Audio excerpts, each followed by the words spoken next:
as these agents were going remote from the locations they were in and the offices they were in, how do you empower them to be trained? Because you're staffing, hiring new people, and you're training them on the fly. And the other leg of that journey, correct me if I'm wrong, is quality assurance. So how do you make sure that these folks who are rapidly coming on board are performing as per the high standards which you are setting for the team?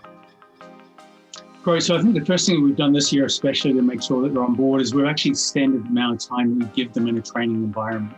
And so there's that risk sometimes of when you've got to rapidly bring people in, that you do so and you under-prepare them from the complexity of the work that they're doing. And so we've taken that period of nesting and that post-training period and giving more of that connection and that time together before we separate them out into their teams.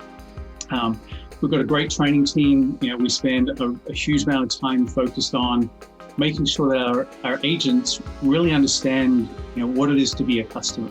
And that was a big change and a big focus that we've put in place of really making sure that when your agents are talking to customers, that they've got that empathetic connection with them and they have an understanding of what it's like to be in your customer's shoes. So that's a big part of the start of our training. And then we train them from there on how do you be an agent to deliver against those learnings of that empathy and that connection, that understanding that you build by knowing who the customer is and what it's like to be a customer.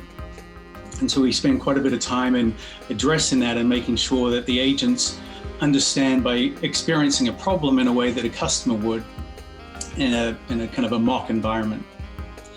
So that's an area where we've really made sure that, and then we've allowed for making sure there's a good path, right? We're making sure that they know that there's an achievable step to get towards we want them to be on a performance.